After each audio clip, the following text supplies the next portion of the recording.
انتہائی ممتاز عالم دین، بڑی ہی خوبصورت گفتگو فرماتے ہیں، انتہائی خوبصورت محقق ہیں جناب حضرت علامہ مولانا پروفیسر کامران صدیق نوری صاحب۔ السلام علیکم۔ وعلیکم السلام ورحمۃ اللہ وبرکاتہ۔ پروفیسر صاحب،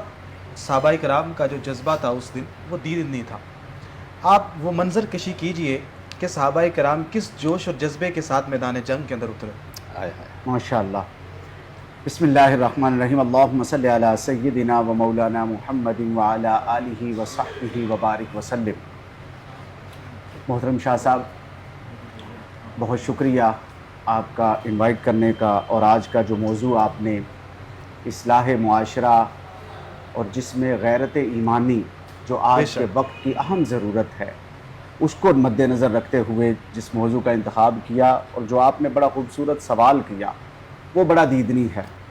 چونکہ آقا کریم صلی اللہ علیہ وآلہ وسلم کے جانثاران وہ احد والے دراصل عہد والے، عہد کرنے والے ہیں یہ ہستیاں، اور جن کے لیے آپ نے اسپیسیفک سوال کیا۔ آقا کریم صلی اللہ علیہ وآلہ وسلم کے صحابی بیان کرتے ہیں، رسول اللہ صلی اللہ علیہ وآلہ وسلم نے فرمایا، اللہ کی قسم اٹھا کر فرمایا، میرا ایک صحابی جو کسی غزوہ میں شامل ہوا، جنگ میں شامل ہوا، اور اس کی ناک خاک آلود ہوئی، زندگی بھر کے تمہارے اعمال اس کا مقابلہ نہیں کر سکتے، یہاں تک کہ تمہاری عمر حضرت نوح کی عمر کو پہنچ جائے،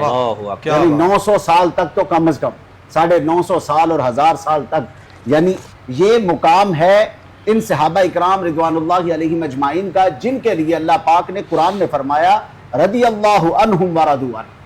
اللہ ان سے راضی ہوا اور وہ اللہ سے راضی ہو گئے، یعنی اللہ کو بھی ان کی رضا عزیز ہے۔ اور ان کا عمل کیا تھا کہ حضرت سعد بن ابی وقاص، آقا کریم صلی اللہ علیہ وآلہ وسلم فرماتے ہیں، سعد تم پر میرے ماں باپ قربان، تیر چلاؤ، یعنی کائنات یہ کہتی ہے کہ فدا کا امی و ابی یا رسول اللہ، اور سرکار ان کے بارے میں اور حضور ان کو فرما رہے ہیں کہ میرے ماں باپ ساتھ تم پر قربان، تیر چلاؤ۔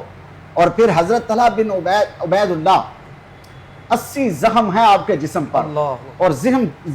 جسم زخموں سے چھلنی ہے، اور سیدنا صدیق اکبر رضی اللہ تعالیٰ عنہ آپ فرماتے ہیں کہ آج کا دن طلحہ لے گیا ہے، یعنی آج کی فتوحات اور آج کی لازوال اور با کمال جو جنگی اسٹریٹجی اور جس طرح اپنی خدمات اسلام کے لیے اور دین کے لیے دی ہیں، اس کا کوئی نعم البدل نہیں ہے۔ پھر حضرت ابو طلحہ کے بارے میں تو آتا ہے نا کہ وہ جب سرکار دو عالم صلی اللہ علیہ وسلم پر حملہ کیا گیا تھا تو آپ حضور کے لیے ڈھال بن کر کھڑے تھے، اور آپ کا ہاتھ زخمی تھا، تو پوچھا گیا کہ یہ ہاتھ کیسے زخمی ہوا، تو کہا کہ جب حضور کی طرف تیر آیا تو میں نے اس کو ہاتھ سے پکڑنے کی کوشش کی اور اس کو روکنے کی کوشش کی، تو اس وجہ سے جو ہے یہ میرا ہاتھ جو تھا وہ زخمی ہو گیا تھا۔ اور یہ ان میں سے تھے کہ جو نبی پاک صلی اللہ علیہ وسلم کی محافظت کے لیے مخصوص کیے گئے تھے۔ بے شک۔ حضرت رافع بن خدیج، آپ نوجوان صحابی ہیں، اور نوجوانوں کے لیے، آج کے ہمارے نوجوانوں کے لیے، غیرت ایمانی کے لیے آپ کی تقریباً 14 سال عمر ہے، اور حضور سے جذبہ جہاد اور اس کے تحت حضور اور آقا کریم صلی اللہ علیہ وآلہ وسلم کے دین پر اپنی جان نثاری کے لیے اجازت مانگ کر کہہ رہے ہیں کہ حضور مجھے ساتھ لے چلیں۔ اللہ۔ اور پھر جب جاتے ہیں، پھر آپ کی اس عمر میں تیر اندازیاں اور نشانے بازیاں آپ کی کمال ہیں۔ حضرت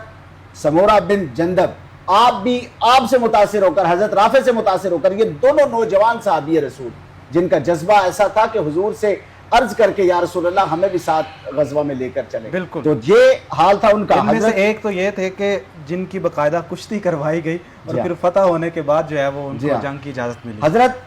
عبداللہ بن عمر بن حرام، آپ شہادت پائی تو فرشتے آپ کا پروٹوکول لے کر آپ کے استقبال کے لیے پہنچے، اور پھر سید الشہداء، امیر مدینہ، حضور کے لاڈلے چچا، جن سے بڑا پیار، محبت اور مانوسیت ہے، اور ان کا جو شہادت، ان کی شہادت تو ایسی دیدنی کہ جنہوں نے خود شہادت کو بھی ایک رتبہ عطا فرمایا۔ کیا بات، یعنی سید الشہداء ہم کہتے ہیں، یعنی شہادت کو بھی رتبہ، ویسے تو شہادت بہت بڑا رتبہ ہے قرآن کے اکارڈنگ اور حضور کے فرامین کے اکارڈنگ، مگر شہادت کو بھی ایک زیب و زینت جو ہے وہ سید الشہداء، یعنی حسن شہادت بن کر آپ آئے۔ بے شک، بے شک، کوئی شک۔ سفیر اسلام حضرت مصعب بن عمیر، جنہیں شبیہ رسول کہا جاتا ہے، اور آپ الیٹ کلاس تھے، سب کچھ آقا کریم صلی اللہ علیہ وآلہ وسلم کی ذات پر، آپ کے قدموں پر نچھاور کر دیا، اور یوں دیوانہ وار حضور کی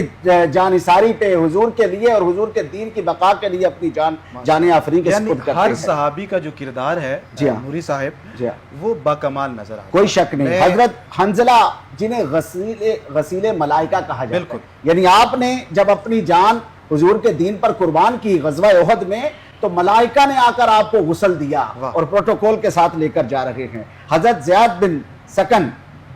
آپ حضور کے مکھڑے کے متراشی تھے، ہر وقت حضور کا دیدار، حضور کی ذات کے عاشق تھے یعنی،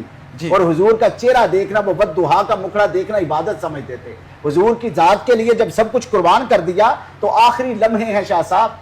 آپ نے آخری لمحے حضور کے قدموں پر نچھاور کر کے، یعنی تیرا در ہو میرا سر ہو، یہی ہے حاصل زندگانی، جس کو کہتا ہے تیرے قدموں پہ سر ہو اور داد زندگی ٹوٹے اور دار زندگی ٹوٹے، یہی انجام الفت ہے، یہی مرنے کا حاصل ہے۔